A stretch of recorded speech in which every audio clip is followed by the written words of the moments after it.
তরিকা কাদরিয়া গো তরিকা কাদরিয়া, তুমি নায়েবে রাসূল পীর মুর্শিদ শহর বাগদাদিয়া রে, তুমি নি পিরানে পীর রে। বড় পীর গো ও, একদিন তোমার মা জননী খালি বাড়ি ছিল, ভিক্ষার জন্য ফকির বেটা দরজায় পৌঁছিল। লা ইলাহা ইল্লাল্লাহর ধ্বনি জবানে ছাড়িল, ভিক্ষা দিতে মা জননী দরজাতে গেল। হাত বাড়ায়া ফকিরের ভিক্ষা দিতে গেল, ফকিরের ভিক্ষা দিল নিজে হাত বাড়ায়া। মায়ের হাত দেখিয়া ফকির, মায়ের হাত দেখিয়া ফকির গেল পাগল হইয়া রে, তুমি নি পিরানে পীর রে।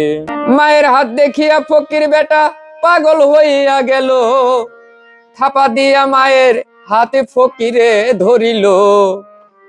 ফকির বলছে, ওরে আমার আল্লাহ মালিক সাই, আজকে রূপসীকে অসতী করতে চাই।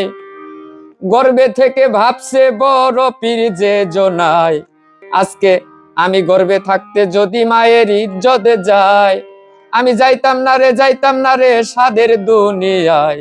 রুহানি বেশ ধইরা পীরে বাইরে চলে যায়, বাইরে যায়া বড় একটা ভাগ আকার ধরিয়া, বাঘের রূপ ধরিল আমার বড় পীর আউলিয়া। ওই ফকির বেটার ঘাড় ভাঙ্গিয়া, ফকির বেটার ঘাড় ভাঙ্গিয়া মায়ের গর্বে যায় চলিয়া রে, তুমি নি পিরানে পীর রে। বড় পীর গো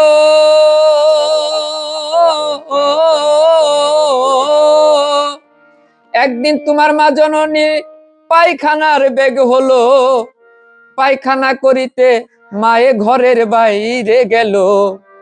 পায়খানার ভিতরে বিষাক্ত সর্প একটা ছিল, গর্ভ হইতে বড় পীর দেখিতে পাইল।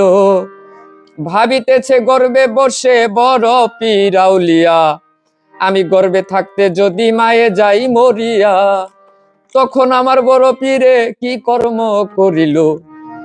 মায়ের পেটের ভিতর হইতে একটা লাথি মাইরা দিল, মায়ের পেটের ভিতরে দিল একটা লাথি মারিয়া।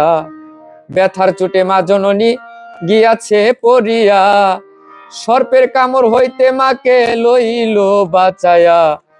তোমার অনন্ত কাহিনী পীর গোপকে দিবে বলিয়া।